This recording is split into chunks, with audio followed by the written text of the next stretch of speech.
اور وہ جو ایگزام ہوا تھا وہ ہوا تھا 2018 کے نومبر میں. ہم نے ریٹن پاس کی، پھر وائوا اور انٹرویو پاس کیا.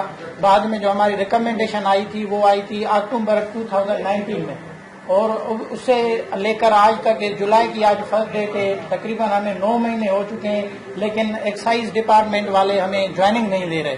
ہم نے جو سندھ پبلک سروس کمیشن ہے انہوں نے ان کو ریکمنڈیشن بھیجی تھی، جو وہ ان کو ریکمنڈیشن ملی ہے نومبر 2019 میں.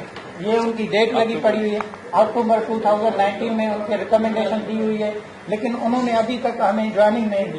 اچھا، پہلے تو وہ ہمیں جوائننگ نہیں دے رہے تھے، پھر ہم نے میڈیا کے تھرو ہم نے جب آواز اپنی اٹھائی تو ہمیں 3 مہینے بعد آفر آرڈرز دیے گئے. لیکن ابھی ہم نے ساری فارملٹیز جس میں پولیس ویریفیکیشن ہے، میڈیکل وغیرہ، وہ ساری ہم نے جمع کروا دی ہیں. اس کے بعد بھی آج ہمیں تقریباً چوتھا مہینہ ہے، پھر بھی ہمیں جوائننگ نہیں دی ہے. ہمارے ساتھ ہی جو کمیشن میں دوسرے کیڈر کے لوگ تھے، جس میں پی ایم ایس تھا، جس میں assistant commissioners, section officers, assistant registrar cooperating housing societies, اور جو اس میں وہ تھے ڈسٹرکٹ فوڈ کنٹرولر والے، ان کو اپنے ڈپارٹمنٹس نے جنوری میں جوائننگ دے دی. وہ منتھلی جو ہے اپنی سیلری بھی اٹھا رہے ہیں اور انہیں انکریمنٹ کا فائدہ بھی.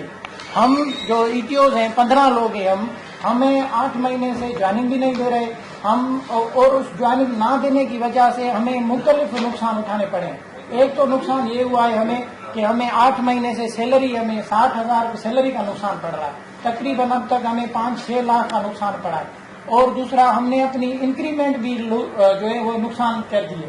ابھی ہمیں انکریمنٹ بھی نہیں ملے گی نئے سال میں. وہ ہمارے دوست انکریمنٹ بھی لے رہے ہیں. کافی ہمارے دوست غریب ہیں بیچارے، وہ مڈل کلاس فیملی سے آئے ہوئے ہیں، لیکن ہمیں 8 مہینے کراچی میں سیکریٹریٹ میں دربدری مل رہی ہے، جوائننگ نہیں دے رہے ہیں. وڌيڪ خبرن ۽ نيوز اپڊيٽس لاءِ ڏسندا رهو فاسٽ نيوز.